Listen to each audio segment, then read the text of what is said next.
Verde, o podcast mais pseudo-cult da internet. Eu sou a Nathalie. Eu sou o Arthur. E hoje estamos aqui para falar sobre Euphoria. Euphoria para os no gringo. Essa série que acabou a sua primeira temporada aí de ser transmitida pela HBO e que nos impactou bastante. Sim, e vamos adentrar bem a fundo dela, né? Sim, então se você não assistiu a primeira temporada de Euphoria, assista, recomendamos fortemente. Vale muito a pena. E aqui a gente vai realmente se aprofundar com spoilers sobre toda a série, os personagens e enfim. E o que esperar pra próxima. Sim, isso mesmo. Então vamos lá? Vamos lá. Dados avisos? Tem mais algum aviso? Se você não conhece a gente, segue a gente nas redes sociais. Sim. @natfanatic. E @senhor_art. E é isso aí, vamos falar de Euphoria.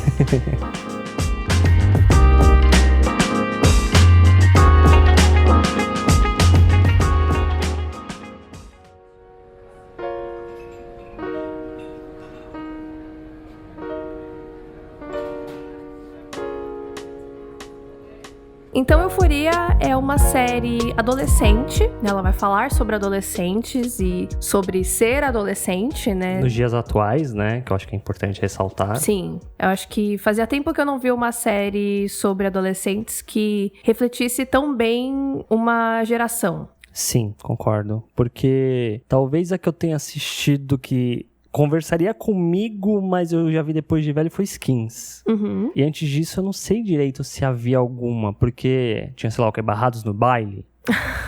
Não sei. Barrados no Baile é bem antigo, é tipo de outras gerações. Sei lá, tinha One Tree Hill. One Tree Hill, DLC, Dawson's Creek, também é um pouquinho antiga. Não é tão antiga quanto Barrados no Baile. Tem algo que é muito importante da série tratar e que é algo importante da gente conversar também a respeito, que tá muito intrínseco na sociedade como um todo, né? E na maneira como não só homens, como mulheres também são criados, né? Que é essa questão, tipo, o que é coisa de menino, o que é coisa de menina, o que é ser homem, o que é ser mulher. Sim. E isso eu acho que afeta de uma maneira bem forte os homens, né? Porque o machismo, ele não só afeta as mulheres, ele afeta, tipo, uns 90%, mas existe uma parcela que afeta os homens também, e isso acaba sendo o que acaba por perpetuar o machismo, né? Com certeza. Tá tudo interligado. Então não adianta a gente só falar sobre empoderamento feminino e tal, se a gente não falar sobre masculinidade tóxica. Sim. E se a gente não encontrar maneiras para que os homens se conscientizem e melhorem, né? A gente pode ter um exército de mulheres fortes, enquanto os homens não evoluírem também, não fizerem parte dessa desconstrução, a gente fica parado no mesmo lugar. Então o que acontece, né? Que eu vejo muito no Nate, que é muito comum, né? São meninos que são criados dessa maneira muito agressiva. Sim. Né? Que você tem que ser homem, você tem que ser forte, você tem que ser líder, você tem que jogar futebol, e tem essa pressão gigantesca em cima, né? Tanto do Nate como do próprio McKay. Sim. Né? Que ele claramente... É que no McKay talvez fique menos evidente pelo fato de que a gente consegue ver justamente isso que você falou. Nem sempre porque a pessoa foi criada assim, que ela é assim. O McKay consegue fugir um pouco, entre muitas aspas, do estereótipo, que acaba sendo o normal, que é o Nate. Que é justamente, tipo, se esse cara mega agressivo, que é criado dessa forma, tal, não sei o quê. Ele também é, mas ele não é desse jeito. É que o McKay, ele é justamente muito influenciado por justamente essa questão que eu tava falando de você ser homem, você ser másculo. O que acontece lá no começo da temporada? O Nate fica sabendo que o McKay tá se relacionando com a Cassie, e o Nate coloca uma pressão em cima do McKay que pra ele tava de boa. Então ele começa a falar sobre os vídeos e as fotos que tem da Cassie na internet, e falam de pornografia, e isso reflete na forma como o McKay vai tratar a Cassie depois. Mas por ele é um cara super doce. Só que o que acontece? Eles vão transar pela primeira vez, e ele começa a, tipo, enforcar a menina, e ela fala, ué, mas de onde você tirou isso? Ele falou, não, eu pensei que você gostava disso, mas por que ele pensou isso? A Cassie nunca falou isso pra ele.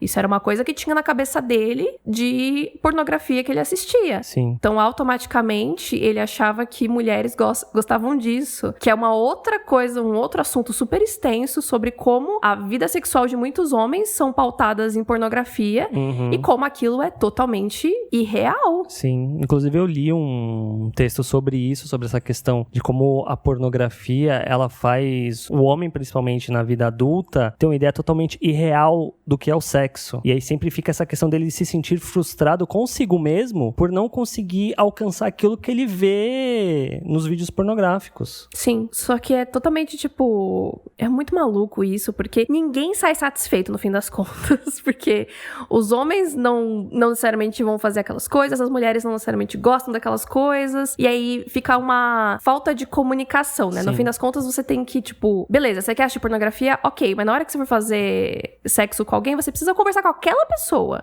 E entender o que aquela pessoa gosta ou quer fazer, né? Então, eu acho que tá muito intrínseca as histórias do Nate e do McCain nesse sentido. Sim.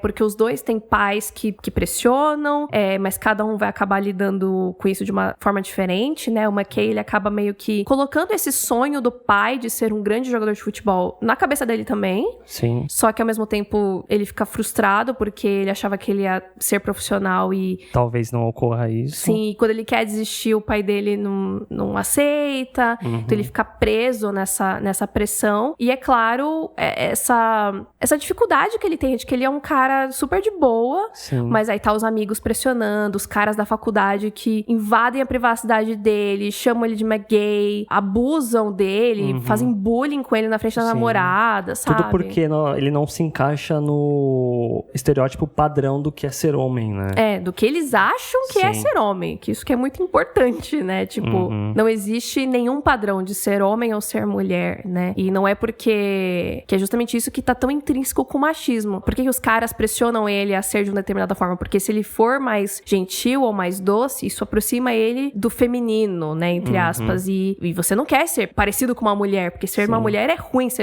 mulheres são fracas. Então tá tudo interligado. E isso só, como você falou, perpetua o machismo e a forma como as mulheres continuam sendo oprimidas e diminuídas por homens desse tipo, né? Desse perfil. Então eu acho muito interessante a gente entender de onde esses garotos estão vindo, porque isso não justifica nada que eles fazem, principalmente o Nate, sim, que é, assim, bem complicado. Ele é uma pessoa bem difícil. Sim, mas eu acho que ajuda a entender como você combate isso. Exatamente. Que eu acho que é isso que é muito importante. Não adianta a gente só achar que o Nate é um escroto e ele merece pagar pelo que ele fez, ou ele merece coisas piores do que isso, se a gente... Se depois vai ter outros Nates. Sim. E aí você não sabe como alcançar essa pessoa, como mudar ela, como fazer, de fato, ela pagar pelo que ela fez, mas ela entender de onde veio tudo isso. Sim. Pra ela poder mudar no processo. Sim, e não continuar esse ciclo.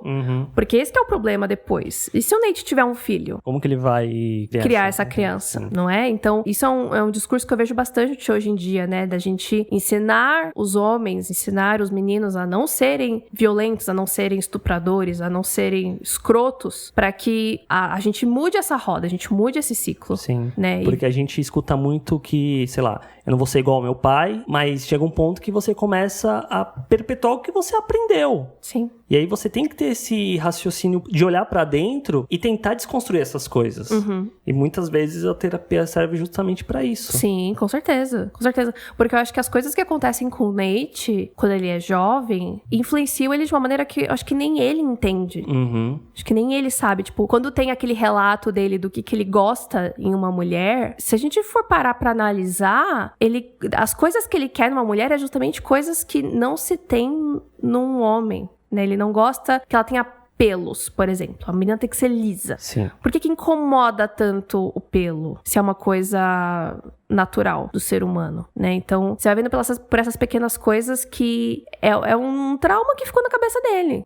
É uma coisa que incomoda ele. O fato dele não querer ver os caras pelados no vestiário, né? Que é uma coisa que, aparentemente, eu nunca entendi isso direito, mas é algo muito natural pros homens, tipo, se trocar na frente do outro, não sei o quê, pelo menos dentro do contexto ali da série, né? Eles mostram isso, eles estão lá no vestiário, não sei o quê. E até uma cena que é super... chega até a ser cômica, de tão exagerado que eles mostram, né? Aquele um monte de homem pelado, aquele monte de pênis. Festival de salsicha. Sim. E o Nate fica extremamente desconfortável com isso. E ele é um cara, tipo... Porque assim, por exemplo, eu tenho desconforto em, sei lá, me trocar na frente das pessoas e tal, mas porque eu tenho uma insegurança com o meu corpo. O Nate não, né? Pelo amor de Deus. O menino é perfeito, digamos assim. Então não é uma insegurança com o corpo dele, é uma insegurança com a nudez. Agora, por que ele tem isso se ele mesmo, tipo, sei lá, anda de cueca na frente da namorada, sabe? Tipo, ele não tem problema com o corpo dele, ele tem problema com o corpo dos outros, ele tem problema com os pênis alheios. Com o corpo masculino. Exatamente. Então, assim, ele tem uns bagulho, assim, complexo pra caramba, sabe? Muito, muito tenso. E tudo isso por conta do pai dele, que também deve ter as suas questões pessoais, que eu não sei se a gente vai conseguir explorar isso mais a fundo na próxima temporada, mas que claramente também é uma questão mal resolvida dele, extremamente perigosa, extremamente problemática, né? Sobre como ele trata pessoas trans, né?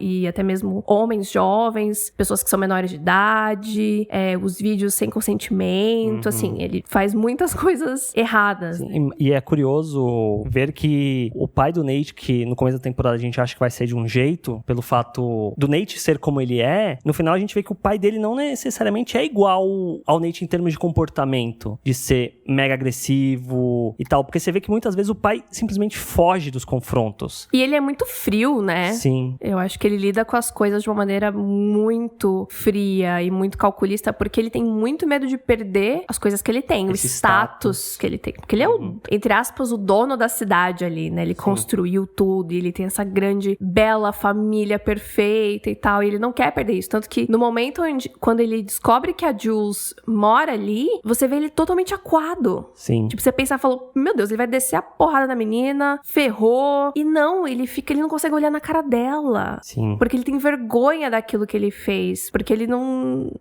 tem coragem de... lidar com isso. De abrir isso. Porque ele tem que seguir essa fachada de novo. Do homem forte. Provedor. Bem-sucedido. Que tem uma bela esposa e belos filhos que também são bem-sucedidos, né? Então, e tudo isso tá interligado com essa questão da masculinidade, né? Do que é ser um homem de verdade, né? E eu acho que é até interessante a relação tanto do Nate quanto do pai com a própria Jules, que vai contra tudo que eles acham que é ser homem, né? Tanto que o próprio ator que faz o Nate, o Jacob Elord, ele falou num dos vídeos do canal do Euforia, justamente o que mais a Jules agride ele é o fato dessa feminilidade dela afetando a masculinidade dele. Sim. E ela não tem medo, né? Sim, exatamente. Porque, tipo, ele é um sujeito que, em teoria, gosta dessa figura idealizada do feminino, só que ela vai de encontro com essa figura idealizada dele, ao mesmo tempo que não, né? É. Sim, é muito interessante isso. Eu acho que é uma maneira muito complexa, mas ao mesmo tempo muito simples também de falar sobre essas coisas, porque no fim das contas são questões muito simples, né? Acho que as pessoas que complicam isso simplesmente não tendo empatia pelo outro e não desapegando desses conceitos ultrapassados, esses preconceitos já estabelecidos pela sociedade que a pessoa simplesmente continua repetindo. Então, o que eu espero daqui pra frente para os homens problematicíssimos de Euforia é que o McKay consiga se libertar dessa pressão que ele sente, que ele acha que ele deve fazer. É muito triste a maneira como ele acaba tratando a Cassie depois que ele é invadido, né, pelos homens. Então, ele desconta nela, que é uma coisa extremamente injusta, né, e muito escroto da parte dele, mas ao mesmo tempo é essa cadeia, né, de coisas, de acontecimentos que levam ele a fazer isso. Eu acho que eu espero que ele entenda que ele não precisa fazer isso, não é basicamente forçar a menina a transar ali, que vai fazer ele ser mais homem. Ou mesmo uma outra situação que ocorre eu acho que é nesse episódio, inclusive, que eles vão pra uma festa, ela tá fantasiada de uma forma, ele fala, não é pra você ir assim e tal. Sim, tem esse problemão aí também, de que ele não não dá conta da liberdade da Cassie, né? Sim. Isso é bem complicado também. E o Nate também, ele fez várias outras coisas que são até um pouco injustificáveis, né? O lance dele colocar a culpa dos atos dele no pobre coitado do Tyler lá, e forçar a Jules a corroborar com isso também. Sim. Isso é uma questão que eu acho que não tem nem mais a ver com a infância dele. Eu acho que já é uma coisa mais de caráter, né? Então, sem dúvida. Vamos ver aí se ele vai pagar por essas coisas e como isso vai ser trabalhado, mas eu espero também que ele não só pague por essas coisas, mas que ele consiga encontrar um caminho de cura, digamos assim, né? De que ele melhore. De ser um humano melhor. Ser um ser humano melhor, exatamente. E o pai dele eu espero ver no Chilindró. Porque o lance do pai dele o caroço é bem mais grosso aí, o negócio é bem mais profundo, eu acho. Vamos ver se a gente tem aí quem sabe, um episódio sobre ele.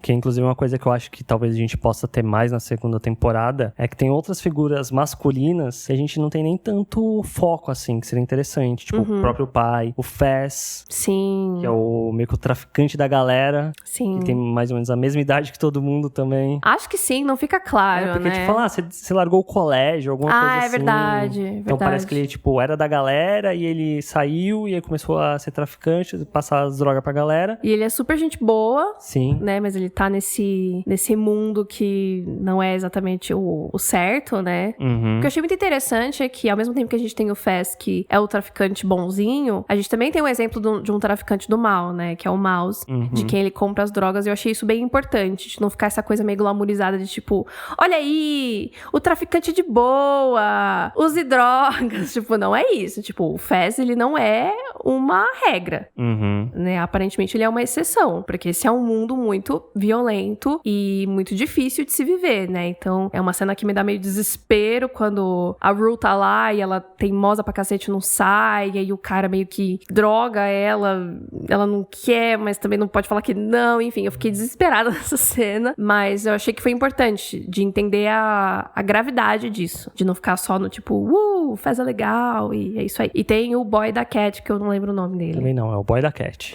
que é o carinha legal, que ela despreza a temporada toda, praticamente. Sim, mas a gente vai entrar nessa questão aí mais pra frente. É isso, os homens, né?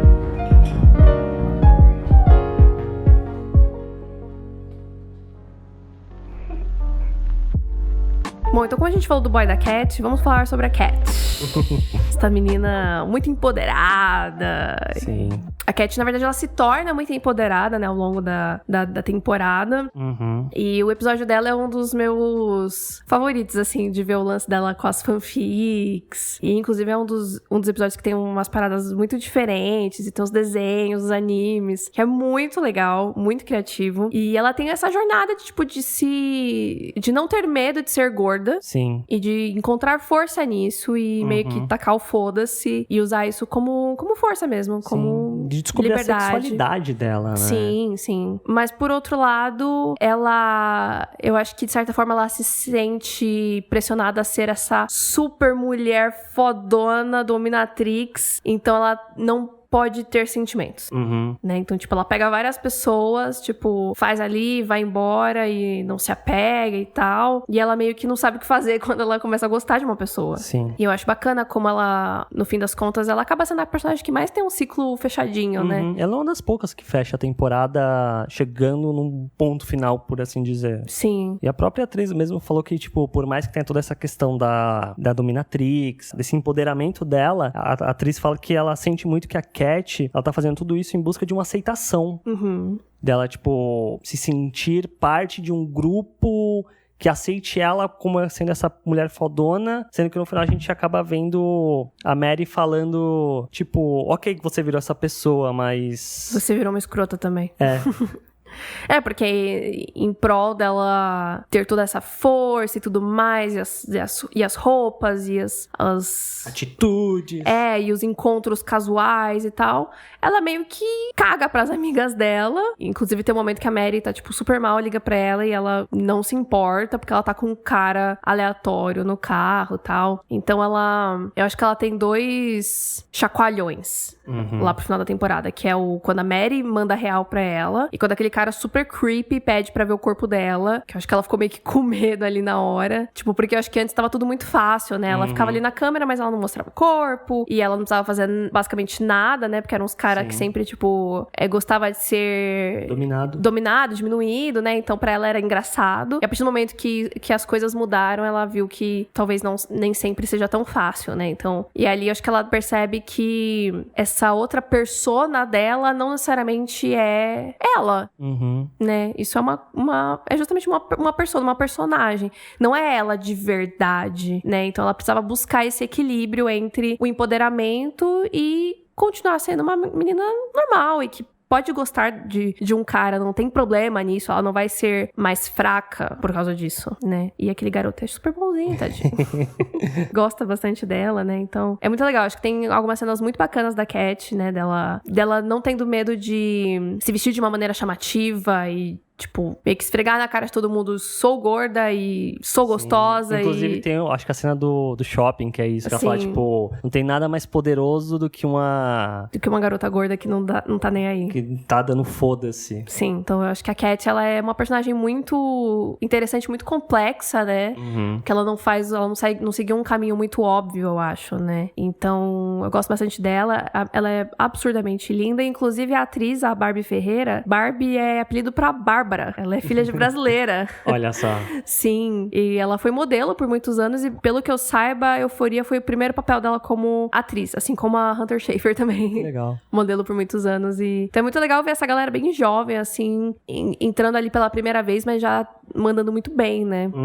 E eu acho... ela não tem cenas exatamente muito desafiadoras, dramaticamente falando, né? Como outros personagens. Mas ainda assim, tem muita coisa que ela tem que fazer que tem um desafio ali, né? Então eu gostei bastante da jornada dela. E como a gente falou, meio que as coisas se fecham, então tem que ver o que vai acontecer daqui pra frente com ela, né? Sim. Como que vai ser a segunda temporada, eu... Não sei. Não sei também. Não sei o que esperar dela. Também não sei. Mas espero ver... Eu acho que vai ser... Acho que provavelmente ela vai meio que entrar no relacionamento com o boy lá. Legal, que a gente não sabe o nome. Meu Deus do céu, a gente precisava ter visto o nome desse menino. E talvez tenha alguma complexidade em relação a isso. Tipo, ela estar no relacionamento e talvez ela não saber exatamente o que é isso e ela descobrir, né, como que é isso. Porque ele também é super jovem, acho que ele também nunca deve ter namorado com ninguém. Então, acho que eles vão tentar descobrir como que é essa nova interação, né? Bom, seguindo, a gente tem a Maddie, que é a namorada do Nate. Sim. Né, que é uma outra questão problemática do Nate, é como ele trata a namorada dele. Eu acho que talvez muito da história da Mary tá relacionada ao próprio Nate, né? Porque ela tem ela é super confiante. Sim. Ela que é a garota dos concursos. Isso. Ela sempre participou de concurso de beleza, até que chegou um momento em que um cara que trabalhava com concurso de beleza fez bosta lá, acho que assediou uma menina, e a mãe dela falou, você nunca mais vai participar de concurso. E ela meio que entra nesse limbo em que ela não tem mais esse propósito, né? E ela quer achar um cara que seja o provedor pra ela, o que vai cuidar dela, que vai proteger ela. Sim. E ela encontra isso na figura do Nate. Tipo, é meio que, de certa forma, ela também engana ele, tipo... eu acho que ela se molda bastante pro que ela acha que ele quer, pra que ela tenha o que ela quer. Entendi. Deu pra entender? Acho que sim. Tipo, a forma como ela fica... Tem uma cena que ela fica assistindo filme pornô pra poder copiar... Verdade. Copiar a reação das mulheres pra que ele se sinta, né, um super macho e tal, então... Que aí cai de novo naquilo que a gente já tava falando sobre a pornografia entregar algo irreal, só que aí ela tenta fazer o que a pornografia tá fazendo pra... Sim, porque ela sabe que é isso que ele tem como referência. Sim. Não, de forma nenhuma estou apoiando o que ela o que ela fez, mas é tipo... Eu acho que o relacionamento deles é muito tóxico e muito abusivo e muito problemático de N formas, né? Acho que já começa por aí, né? Pelo como ela iniciou isso, né? Tipo, parece que ela não gostava dele, mas ela viu ali um benefício. E aí, eventualmente, ela começa a gostar dele. De uma maneira mega torta, distorcida. Que leva pra dentro de um relacionamento abusivo. Sim. Até o momento em que ele começa a ser violento e ela já tá presa demais naquilo.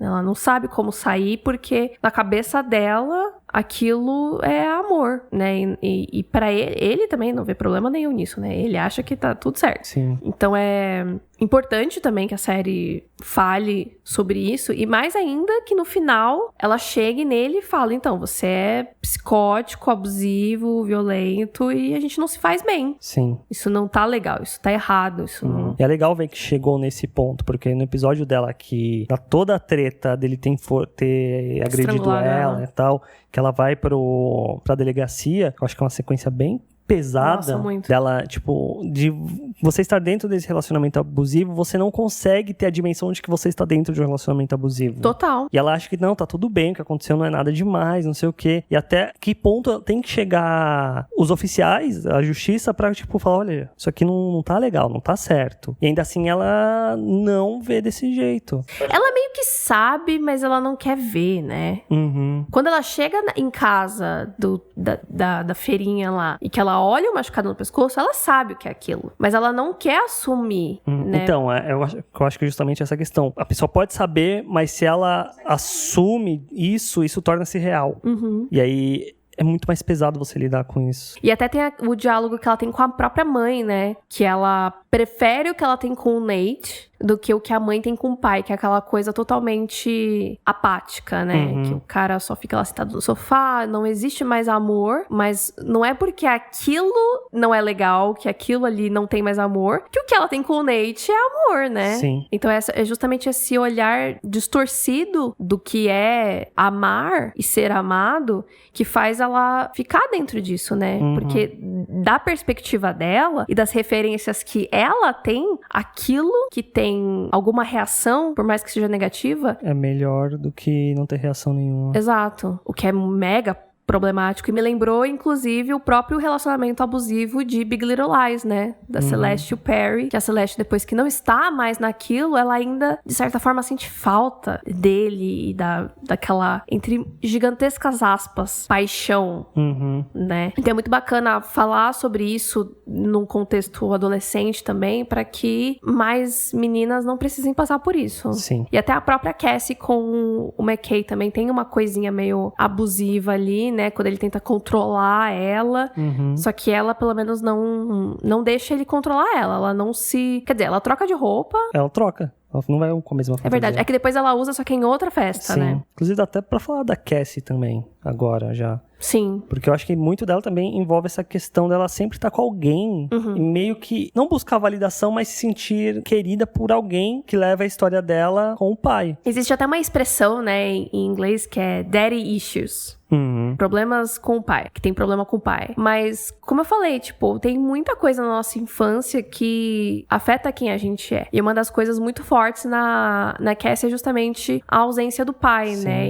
que era essa pessoa que ela era muito próxima, aí ele sofre um acidente, é isso, né? Não. Não? Eles eram muito próximos. Sim. Os pais se separam. Ele sofre um acidente. Ele sofre um acidente depois. E aí, não, mas então, ele sofre um acidente. É porque eles se separam. Ela continua vendo o pai. O pai sofre um acidente, fica lá mal. Ele começa a ficar viciado nos analgésicos, nas drogas. E aí isso leva ele a ficar ainda mais separado. Isso. Da aí família. ele some, né? Basicamente. Ele só volta pra pegar dinheiro, né? E ela admirava muito ele. Isso que é o pior, né? Ela tinha ele como um grande exemplo de homem e de certa forma parece que ela busca nos namorados, nos relacionamentos dela, o próprio pai. O que é uma coisa, parece bizarro, mas assim, isso é algo muito comum de, não só em mulheres, mas em homens também, tipo, de meio que você buscar pessoas parecidas com seu pai ou com sua mãe, por alguma falta disso na infância, né, de você... Ou na vida toda mesmo. De estar em busca desse carinho que não é só de um namorado ou uma namorada, mas que é algo mais materno ou paterno, né, e é triste como isso faz a Cassie se submeter a coisas que ela não quer, só que ela vai deixando a coisa ir, até que chega no ponto que tem diversas fotos e vídeos dela na internet, né? Sim. Fotos íntimas e tal, e como isso acaba refletindo depois na forma como outros homens vão tratar ela dali pra frente, né? Sim. De ver ela como esse pedaço de carne e não colocar valor em quem ela é. Que ela é só a garota gostosa e não sei o que, e que ela não tem sentimentos, né? Sendo que ela não tem valor, né? Principalmente, tipo, tem aquela cena com o Daniel, que ele fala, tipo, ninguém se importa com o que você pensa ou com o que você tem pra falar. Isso é muito triste, né?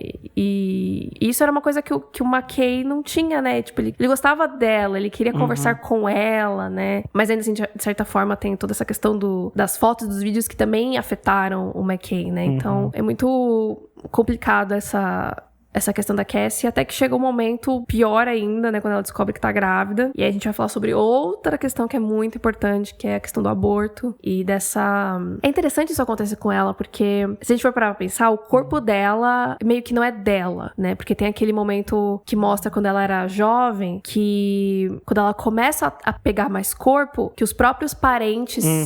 passam a mão nela, né, e pegam nela, e aí depois toda a questão dos vídeos, das fotos, é como se o corpo dela não pertencesse a ela, né, porque ele é visto como esse pedaço de carne. Que está ali pra satisfazer os outros. E aí quando chega a questão do aborto, entra numa outra discussão sobre os corpos femininos que não pertencem às mulheres, porque as pessoas querem controlar o que a gente faz, se a gente tem uma criança ou não, né? E ali ela toma as rédeas do corpo dela e decide fazer isso. Então, acho que é um paralelo muito interessante. E até interessante ver que é justamente nessa sequência em que ocorre o aborto, a gente vê ela patinando, né?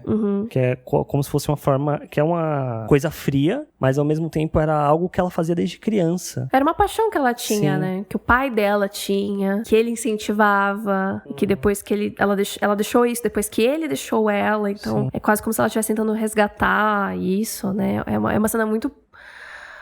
Nossa, eu chorei tanto. Sim, a música que toca, que é uma das minhas músicas favoritas, que é My Body's a Cage, que a frase mesmo em si já é... Exatamente, justamente a prisão do corpo dela, né? Profundo, hein?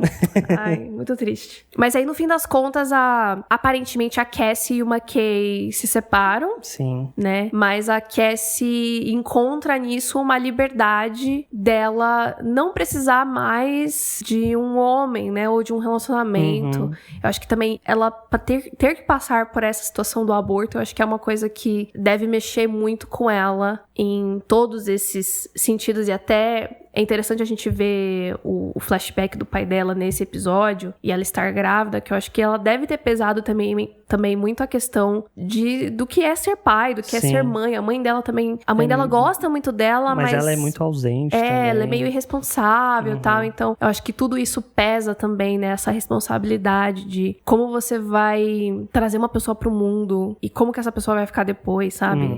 Então, a Cassie foi uma personagem muito interessante e vamos ver aí daqui pra frente... como ela vai ser desenvolvida.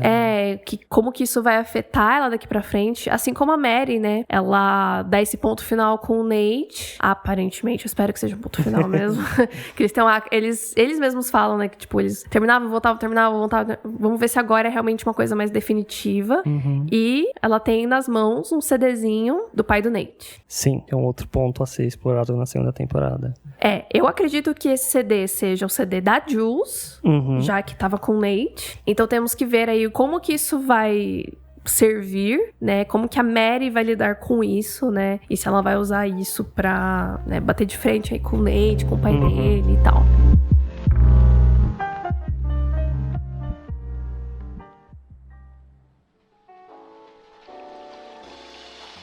Bom, e agora indo para as duas personagens que são as principais protagonistas, né, da série, né? A Rue, ela é o ponto de encontro, né, de todos esses personagens, né? A gente começa a história com ela. Termina com ela é a narradora onisciente de tudo que acontece. E ela é a Zendaya. Maravilhosa. E a Rue, ela tem uma jornada bem triste e é meio que uma montanha-russa, né? Tipo, de altos e baixos. De bons momentos e maus momentos. Sim. Que eu acho que, justamente, tipo, como a gente já tinha dito antes, que o começo dela é justamente ela saindo da reabilitação, mas talvez a jornada toda dela, dessa primeira temporada, seja um processo de reabilitação no sentido dela descobrir que ela se importa com outras pessoas e colocar outras pessoas na frente antes do que ela quer, que é justamente no ponto final que a gente chega entre ela e a Jules. E meio que a Rue, ela tá tentando se livrar das drogas, mas ela cria uma dependência com a própria Jules, né? Sim, porque a questão é, tipo, ela sai da reabilitação e ela conhece a Jules logo em seguida. E aí cria-se essa amizade que a Rue começa a ver com os outros olhos, que ela começa a se interessar pela Jules, e aí é justamente essa trocando um vício por outro, tipo, trocando uma dependência que ela sente. Sim. Porque tem alguma questão, que agora eu posso estar falando merda, mas que a paixão, o amor, ele mexe com o nosso cérebro de uma forma muito parecida do que certas drogas. Sim, sim. Então, justamente, ela tá trocando uma coisa por outra, meio que mantém esse nível de dependência e de sensação que ela tá sentindo. É claro que a dependência pela Jules, que é uma pessoa boa e tudo mais, é melhor do que a dependência das drogas. Sim. Mas eu acho que o momento em que eu fiquei genuinamente preocupada é justamente no 7º episódio, quando a Jules volta pra cidade dela tal, e a Rue fica muito mal. Que ali eu fiquei tipo, caramba, será que esse relacionamento é bom? Sim. Pra Rue, né? Porque até então tava tudo muito legal e não sei o quê, mas no momento que elas se separam, a Rue tem uma queda daquela, né? Então... É tipo como se fosse uma abstinência mesmo da Jules. E não só isso, mas pelo próprio fato de que a Jules, ela é de um jeito muito particular, muito expansivo, que isso não necessariamente também afeta positivamente a Rue. Porque no final das contas parece muito que a Jules gosta da Rue, mas ela sempre tá pensando em si primeiro. Sim. O que faz sentido dada a jornada dela também, né? Sim. Mas isso, dependendo da pessoa, seria ok. Mas a Rue, como você mesmo falou, da gente conversando várias vezes, ela é muito delicada, ela é muito frágil emocionalmente. Sim. E a forma como a Jules não necessariamente é benéfico pra ela. Sim. No começo da temporada, quando elas têm a conversa, né, que a Rue fala sobre a situação dela, e a Jules fica preocupada, tipo, mas eu não quero ficar perto de alguém que vai se matar e tal. Ali parecia que ela tinha uma preocupação muito grande, e depois parece que, de certa forma, ela esquece da situação da Rue e toma certas atitudes sem pensar como isso vai afetar, né, a Rue. Mas é muito bonita a evolução da Rue até, de buscar ficar sóbria, ser mais responsável. Eu acho que o lance dela ter visto a irmã dela fumando maconha e tal, isso também pega nela, tipo, de que exemplo ela tá dando pra irmã, né? E uma coisa é ela tá fazendo isso com ela mesma, mas sim, com a irmã a coisa já muda de figura, né? Então eu acho que isso tudo vai evoluindo ela e trazendo essa maturidade pra ela ao longo da temporada. Bom, e por último, mas definitivamente não menos importante, temos a Jules, que por, sei lá, metade da temporada ela foi a minha personagem favorita. Sim. Aí da outra metade a Rue roubou meu coração de novo. Ela é uma garota trans, assim como a própria atriz, né? O que é algo bem importante e relevante, né? E ela tem uma jornada que eu acho que a gente não costuma ver muito, né? De pessoas trans. É que, na verdade, a gente não costuma ver muitas histórias sobre pessoas trans, né? Então é muito importante que isso seja retratado, ainda mais de uma personagem tão jovem, né? E uma atriz também tão jovem, né? Sim, e, novamente, primeiro papel, né? Primeiro papel da carreira dela. Nem parece, né? Ela é muito incrível e muito da parte dramática da série fica nas mãos dela, da Zendaya, do Jacob Elordi, e todos eles mandam muito bem, né? Então, ela tá pau a pau com essa galera, tipo, por exemplo, a Zendaya, que já tá na indústria há vários anos, o Jacob Elordi, que, querendo ou não, já tinha feito pelo menos um outro filme aí, né? Então, a Hunter, ela manda muito bem. Eu fiquei apaixonada por ela como pessoa, acho ela muito incrível. E é até engraçado que eu vi uma entrevista com ela e ela comenta sobre como o Sam, mesmo sendo um homem branco, hétero, cis, ele falou sobre ser trans de uma maneira muito cuidadosa, né? E foi até uma coisa que chamou a atenção dela, porque não parecia, né? E se eu não me engano, tinha uma pessoa no set que também colaborava em relação a isso. isso. Tipo, meio que uma consultoria e tal, pra que isso seja tratado da maneira que deve ser, né? Da maneira correta. Que interessante. E a jornada da Jules meio que em busca, que ela até ela fala no 7º episódio, né? Que ela quer conquistar a feminilidade. Destruindo a feminilidade? Ela quer sempre ir um nível a mais, né? Isso não fica claro o que exatamente. Só que ao mesmo tempo, até a própria Hunter falou isso num dos vídeos lá no canal de Euforia, sobre como a relação dela com os homens está relacionada a isso, né? E que se ela é tratada de uma determinada forma por um homem, isso torna ela mais mulher. Só que isso não necessariamente é uma coisa positiva, porque todos os relacionamentos dela, relacionamentos entre muitas aspas, né? As relações com homens que ela tem, são sempre muito, colocando ela de uma forma muito submissa, e às vezes até violenta, né, em certo nível. E não passa nunca desse ponto sexual, né? Que até é uma coisa que eu acho que meio que atrapalha o relacionamento dela com a Rue, porque a Rue não é assim. Sim. Ela é carinhosa. E a Rue também quer queira, quer não, é uma mulher, né? É uma mulher, sim. Se ela quer conquistar essa feminilidade através de homens, a Rue não pode dar isso pra ela, né? Talvez seja um dos primeiros empecilhos dela querer ter alguma coisa com a Rue. Sim, pode ser que sim. E aí tem toda a questão dela com o Nate, primeiro com o Tyler, né, que ela acha que ela tá conhecendo um cara e que ele é muito legal e não sei o quê. E ela meio que cria essa grande ideia de um homem bacana, né, e de algo diferente do que ela tava tendo antes, né, que são essas coisas, essas relações muito isoladas, né, de uma noite só. E aí isso cai por terra quando ela conhece ele e na verdade é o Nate, e na verdade não tinha nada de sentimento ali, né, era só o Nate manipulando ela. Sim. Nossa, eu fiquei arrasada. Eu temi por ela naquele momento que a gente descobre que de fato ele queria. Sim, eu também. Fiquei horrorizada. Só que isso meio que acaba aproximando ela da Rue, né? Sim. Que é a primeira pessoa que ela vai buscar refúgio, né? E eu acho que é um momento em que ela percebe também o quanto a Rue é diferente de todos desses homens que ela se relacionou, né?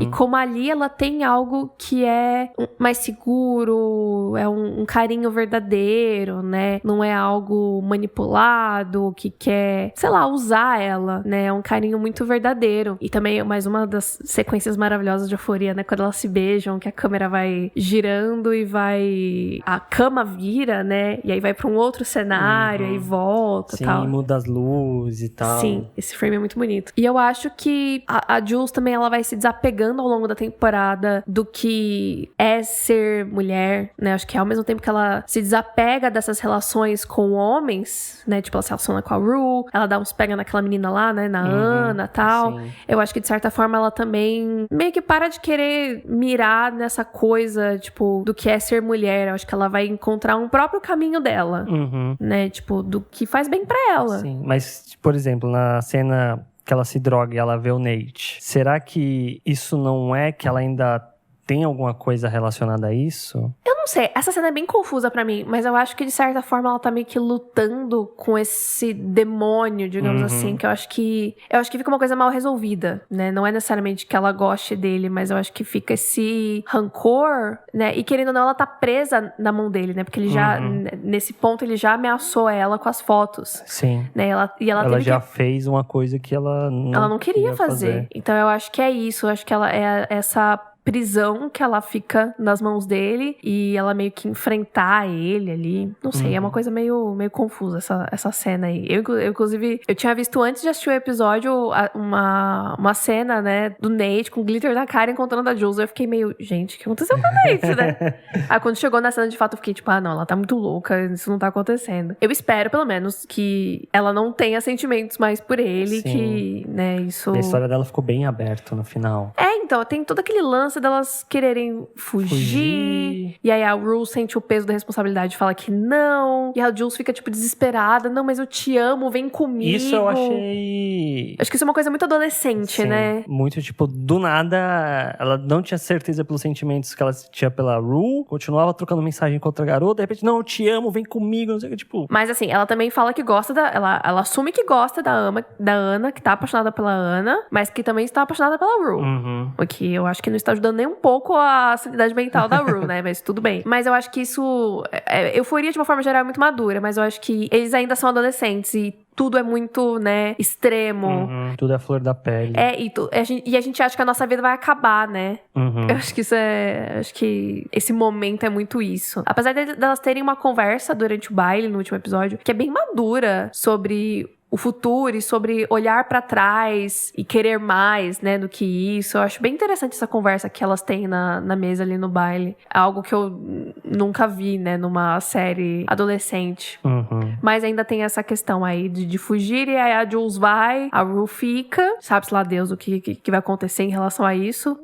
Pra mim, a Jules tem que ir dali e voltar daqui a pouco, porque... Sim, ela foi Você vai viver como, menina? Foi fazer um bate-volta na casa da Ana lá e depois volta. Tipo, cara, não tem como. Vocês são adolescentes, gente. Vocês têm que se sustentar. Tipo, isso não dá pra isso ir muito longe, né? Mas, de qualquer forma, isso bate muito forte na Rue, que nos leva para o grandíssimo final ali, né, do episódio. Que é ela tendo uma recaída. E aí tem aquela baita cena musical, espetacular e triste e linda ao mesmo tempo, né? Inclusive o Arthur fez um vídeo só sobre isso. É uma sequência que parece muito um clipe da Cia, ao mesmo tempo que podia ser uma coisa que o Gambino podia fazer. Tipo, é algo que faz muito parte do que é a série, mas ao mesmo tempo é algo que você não esperaria nunca que a série fizesse, mesmo diante de tudo que ela entregou. Com certeza. Quando eu vi ela mexendo a boca a primeira vez, eu fiquei meio bugada. Meu Deus, ela cantou? Não, mas não faz sentido, né? Aí quando ela começa a cantar de fato, eu falei, caramba, eles estão fazendo eles foram lá. Eles foram lá. Eu fiquei bem emocionada, tipo, quando ela encosta na mãe, encosta na irmã, encontra o pai. Nossa. Sim. Difícil, gente. A muito parte difícil. com o coral, toda essa sequência eu acho... É lindíssima. É lindíssima. Acho que é realmente o ápice do que é essa série. Né? Que é usar de todos os artifícios do audiovisual, né? Tanto o áudio como o visual, como as atuações, como o texto, como a produção. E usar tudo a seu favor pra... contar uma história. Sim, e passar, tipo, essas sensações, esses sentimentos, sabe? E eu acho um final tão perfeito que, em parte, eu até fico triste de ter uma segunda temporada. Porque eu acho que fecha, sabe? Se não tivesse nada daqui pra frente, eu estaria extremamente satisfeito com essa história já. Eu concordo em partes, porque, assim, a gente...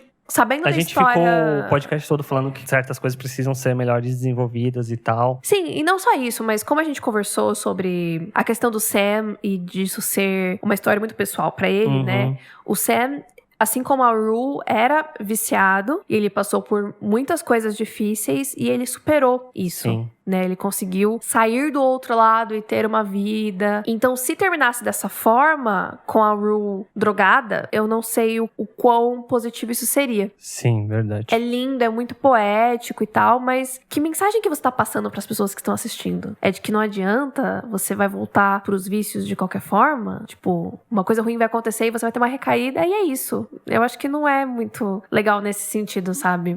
Apesar de que eu entendo que, né, olhando somente como arte, eu acho que funciona. Mas como eu acho que a série vai muito além de entretenimento, ela precisava ter algo um pouco mais... uma mensagem pra gente levar pra frente, né? Então... E até pela própria história do Sam, tipo, não faria muito sentido se ele tá contando a história dele, por que não tem o mesmo final que a história dele, né? Faz sentido. Então, vamos ver se essa segunda temporada vai ser a última ou, né, como que foi pensado. Porque não dá pra gente saber, né, se eles já tinham essa possibilidade em mente de que poderia ter uma segunda temporada e por isso deixaram algumas pontas soltas, ou se não, tipo, vamos fazer assim, e aí se rolar, rolou, se não, é isso aí, né? Não dá pra saber qual foi a linha de pensamento. Eu acho que, tipo, talvez ter uma segunda ainda faça sentido e talvez não mais que isso, até porque a HBO não é conhecida por manter séries longevêneas pra caramba. Tipo, as séries costumam contar a história que elas precisam contar e acabam. Inclusive eles anunciaram que até a segunda temporada tava ali no meio da temporada, né? Sim. E aí, na hora, eu fiquei tensa. Falei, putz, mano, eu jurava que isso ia ser uma minissérie. Fiquei bem preocupada. 30 Reasons All Over Again.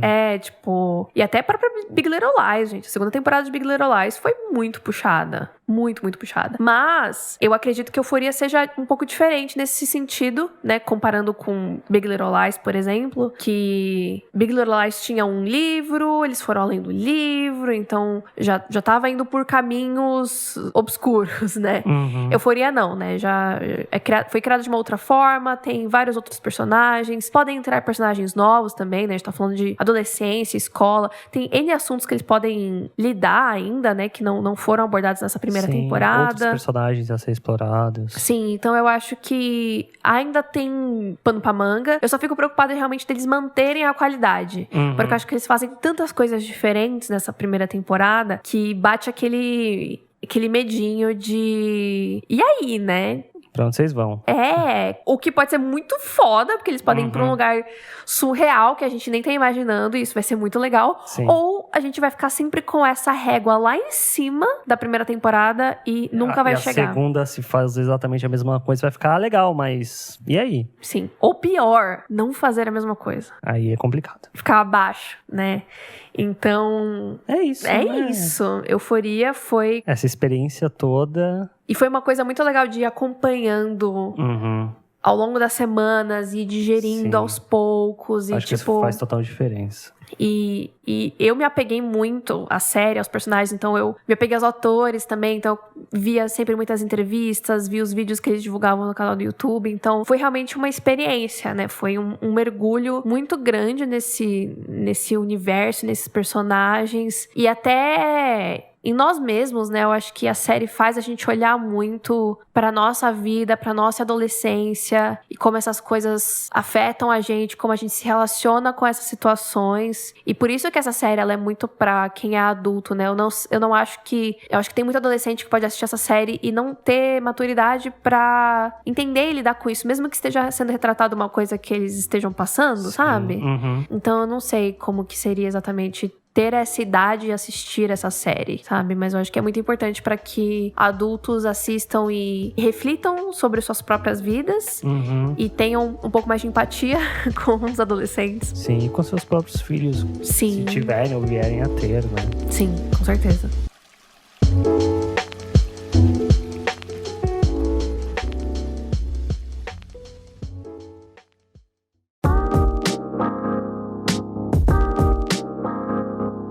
Bom, é isso, pessoas. Acho que a gente falou bastante. Na real, Nath falou mais do que eu. Só tô aqui pra complementar algumas coisinhas. Sobre a primeira temporada de Euphoria, que a gente amou de coração. Uma das melhores séries do ano. Minha série favorita do ano, com certeza. Se você não chegou até aqui e ainda não assistiu, seu maluco, sua maluca, vai assistir, porque mesmo que a gente tenha falado tudo isso, ainda assistir a série é uma experiência incrível. Eu acho que falar, ainda mais em podcast, que a pessoa não tá vendo nada, a gente provavelmente não tá fazendo jus o suficiente ao que a série. Ao que tudo que a série mostra e fala, então... Sim, então vai assistir, vem conversar com a gente. Sim. No nossos Twitters, Instagrams, vai no canal Bilheteirama e comenta lá no vídeo que a gente vai ler, vai responder lá a vocês. Sim. Vamos conversar sobre essa série que ela é muito boa. Sim, com certeza. Estamos aguardando no Emmy 2020 várias indicações, porque todo mundo mandou muito bem, principalmente Dona Zendaya. Sim. Jacob Elord também me surpreendi, assim, monstruoso em vários momentos, assim, o cara mandou muito bem. Então, vamos ver aí